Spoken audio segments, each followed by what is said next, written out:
Welcome back, everybody, to the Aaron's High Cap Adventure Radio program. We are back now doing our product demo section. As you can see in the video here, which you'll probably see hopefully Sunday or Monday sometime, we're going to be talking about Blackjack Firearms, a model R1. This is one of his older ones. John Ferguson from Blackjack Firearms, I asked him to make me a gun a long time ago, and this is one of his early ones, so I feel kind of honored to have this one. I got special markings on here, too. But what we're going to be going over on this product demo, I want to show this rifle because I had it made so it could carry a bayonet. People are saying bayonets are dead. Well, I don't think so. I'd rather stick somebody than beat them with a stick, okay? So if my gun's out of ammunition, instead of me beating them, I'm going to poke them with the end of my blade.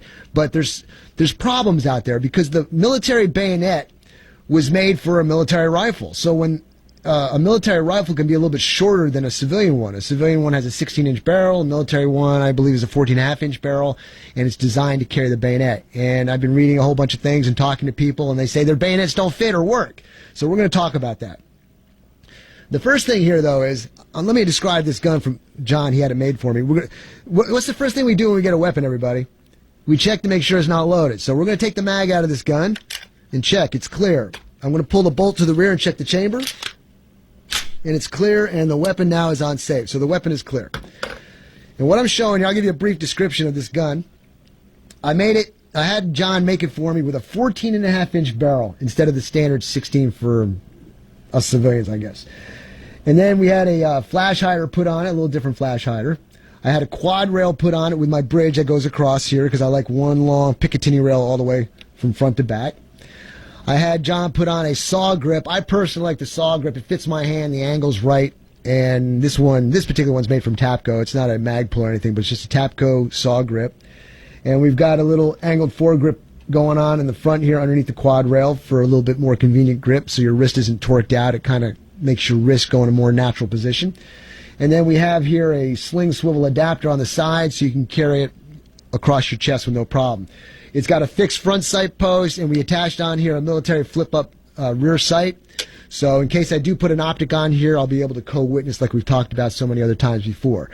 And basically, other than that, it's a standard rifle with the bayonet lug. But now, let's talk about this. Because I wanted John to build this for me so I could put a bayonet on it, I brought with me a bayonet. And I'm going to show it to you all, if you're interested in getting a bayonet to put on your rifle, what you may have to do to make it fit.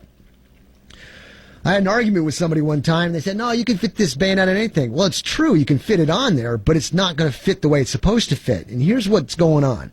When you look at this rifle here and you see the bayonet lug underneath the front sight post, for those of you just listening, if you have an image of an M16 with the front sight post, got the triangular front sight, and right underneath is the bayonet lug.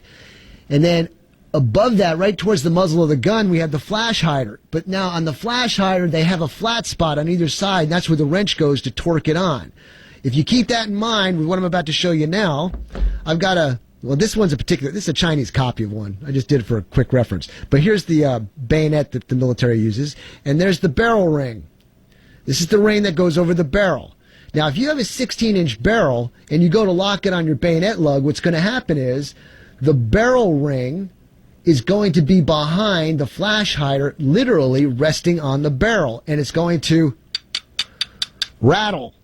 And the blade sticking out from the end of the barrel is only going to be like maybe 3 inches, whereas it should be sticking out a good 6, 7 inches.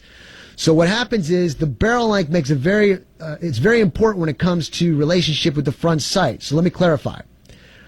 On my particular gun with the 14.5-inch barrel, when I go to put a standard bayonet on it, from the flat side of the flash hider to the bayonet lug is approximately 5 inches. The handle on my bayonet is approximately 5 inches, so the barrel ring is going to go over the barrel of the gun, barrel of the flash hider, okay? And it's going to lock into the bayonet lug underneath the front sight, and it locks into place. And if you can see that on the video, you're going to see the barrel ring is on the flats of the flash hider.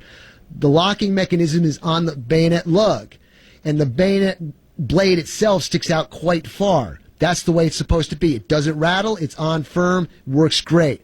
If this was a 16-inch barrel, it would kind of look like this if I can make it work, which I can't. It's too. it works too good on this gun. What's going to happen is this barrel ring is going to come down here, and it's going to wobble because the barrel is a smaller diameter than the barrel ring on the bayonet.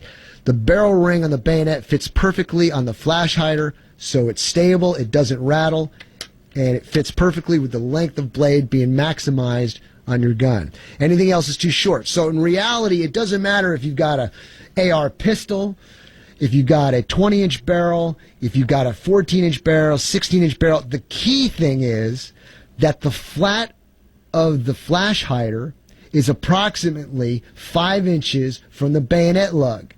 Doesn't matter everything else, as long as that distance between those 2 points is about 5 inches, you're going to have a stable bayonet on your gun. Okay, so I thought that was pretty neat. I wanted to bring it in and talk about it and show it. If you'd hold that for me, sir, we'll be good. So if you have any questions, go to Blackjack Firearms, bjfirearms.biz. Check it out. It's like I said, it's a restaurant. They got all sorts of things on their menu. You can pick whatever you want, have a great time upgrading or having John or Steven build a gun specifically for you. It's a great place to go. Check it out. So with that, that's our product demo from Blackjack Firearms. We're talking about the 14.5-inch barrel and the bayonet lug.